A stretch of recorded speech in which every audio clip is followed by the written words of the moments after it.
He arrived 10 minutes early, mostly out of habit and partly out of fear. Blind dates had never been his thing. They felt like job interviews for the heart, awkward smiles, rehearsed answers, polite laughter that never quite reached the eyes. But tonight was different. His sister had insisted. "Just trust me," she had said. "You need this." He checked his phone again. The restaurant was softly lit, warm amber lights hanging low over wooden tables. Couples murmured around him. Somewhere near the back, a piano played a slow, instrumental version of an old love song he couldn't quite place. He straightened his jacket and tried to slow his breathing. He hadn't dated seriously in 3 years, not since her. The door opened and a woman stepped inside. He noticed her only because the cold air followed her in. She paused at the entrance, scanning the room. She wore a simple navy dress and a light coat, her hair falling loosely over her shoulders. There was something familiar about the way she stood, slightly hesitant, as if she didn't quite belong in rooms like this. He looked away quickly. It couldn't be, it wouldn't be. His phone buzzed, unknown number. "I'm here," the message read, "blue dress." His chest tightened. He looked up again, slower this time. She was walking toward him now. Each step felt like a countdown. When she reached the table, she offered a small, polite smile. "Daniel?" she asked. Her voice was softer than he remembered, but it carried the same tremor beneath it. He stood up automatically. "Yeah, hi." For a second they simply stared at each other like strangers forced into proximity. 3 years had changed her. Her hair was shorter. She looked thinner, sharper somehow, more guarded. He searched her face for recognition, but panic clouded his thoughts. His mind refused to accept what his eyes were seeing. She extended her hand. "I'm Maya." Maya. Of course she would say that. He swallowed. "Nice to meet you." The lie tasted bitter. They sat down. Silence settled between them like an uninvited guest. He studied the menu too long. She folded her hands in her lap. The piano music shifted. "So," she said carefully, "your sister told me you work in architecture." He nodded. "Yeah, mostly commercial projects." She smiled faintly. "You always loved designing buildings." The words slipped out before she could stop them. He looked up sharply. "What?" She blinked, caught off guard. "I mean, your sister mentioned it." But his sister wouldn't have known that detail. Not the way she said it. Not like it was a memory. He felt irritation rising, a defensive instinct. If this was some kind of joke, it wasn't funny. They ordered food, made small talk, weather, traffic, work. But beneath every word was a tension, neither acknowledged. He studied her face when she wasn't looking, the curve of her cheek, the faint scar near her eyebrow. His heart hammered. It couldn't be her. 3 years ago, Maya had left without warning. No fight, no dramatic goodbye, just a letter on the kitchen counter saying she needed to find herself, that she couldn't breathe in the life they were building. He had read it 100 times, then burned it. And now here she was, sitting across from him like a stranger on a blind date arranged by fate or cruelty. "Are you okay?" she asked quietly. "Yeah," he said too quickly. But he was. He was staring at her eyes.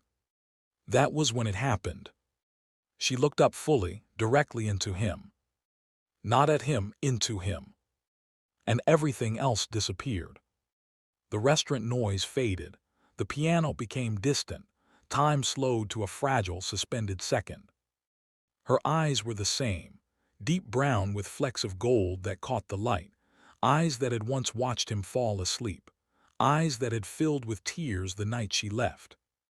Recognition crashed over him like a wave. "Maya," he whispered, not as an introduction but as a memory. Her composure cracked, just slightly. "Hi, Daniel." The world rushed back in. He leaned back in his chair, breath unsteady. You knew." She nodded once. "My sister," he said slowly, "she set this up." "She thought we deserved something," Maya replied. Closure or maybe another chance. His laugh was hollow. You disappear for 3 years and now we're on a blind date. I didn't disappear, she said, her voice shaking. I was trying to survive. He wanted to be angry. He had been angry for so long. But sitting here now, looking at her, really looking at her, he saw something he hadn't expected. Regret. The food arrived, but neither of them touched it. Why didn't you tell me? He asked. Why pretend not to know me? She took a deep breath. Because I wasn't sure you'd stay if you recognized me at the door. He opened his mouth to argue, but no words came. She continued, quieter now. I was sick, Daniel. The sentence hung heavy between them. His mind raced, sick. Anxiety, panic disorder. It got worse after we moved in together. I couldn't sleep. I couldn't breathe. Every plan we made felt like a wall closing in. I didn't know how to explain it without sounding broken. You weren't broken, he said automatically. I felt like I was. Her hands trembled slightly. And I didn't want you to feel trapped with someone who couldn't even handle grocery shopping without spiraling. He stared at her, pieces clicking into place. The sudden cancellations, the distant silences, the nights she sat awake on the couch. You could have told me, he said softly. I was ashamed. The anger he had carried for years began to loosen its grip. In its place was something more painful, understanding. I thought you stopped loving me, he admitted. She shook her head immediately. That was the problem. I loved you too much. I thought you deserved someone stronger. He let out a shaky breath. I didn't want stronger, I wanted you. Tears pooled in her eyes, but she blinked them back. I've been in therapy, she said. For 2 years, I'm not running anymore. He studied her again. This time, not as a stranger or a ghost, but as the woman he had once planned to marry. You look different, he said quietly. I feel different. They sat in silence, but it was no longer suffocating. It was thoughtful. Why agree to this? He asked finally. Because I never stopped wondering what would happen if we met again, she said. And because I needed to see if the way you look at me would still feel like home. His chest tightened. He hadn't realized he was leaning forward. Does it? He asked. She held his gaze steady now. Yes. He reached across the table before he could overthink it. His fingers brushed hers.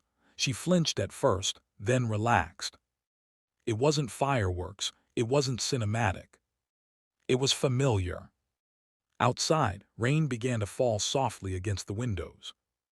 I don't know if we can just pick up where we left off, he said carefully. I'm not asking to, she replied. I'm asking to start again, honestly this time. He considered that. Starting again meant reopening wounds, risking disappointment, facing the parts of each other they had once avoided. But it also meant possibility. He squeezed her hand gently. No more running. No more pretending, she agreed. They finally tasted the food, though neither commented on it.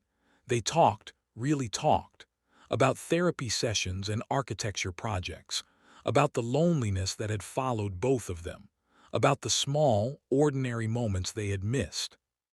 By the time dessert menus appeared, the tension had melted into something warmer. When they stepped outside, the rain had slowed to a mist. Streetlights reflected off wet pavement. So, she said, pulling her coat tighter, what happens now? He looked at her, not the memory of her, not the hurt version of her, but the woman standing here, braver than before. I'd like to take you on a second date, he said. She smiled, and it reached her eyes this time. I'd like that. He hesitated only a second before stepping closer. Not a kiss, not yet, just a gentle hug. She fit against him like she always had. 3 years ago, he hadn't recognized the silent battle she was fighting. Tonight, he hadn't recognized her at first either. But when their eyes met, the truth was undeniable. Some connections don't disappear. They wait quietly until both hearts are ready to see again.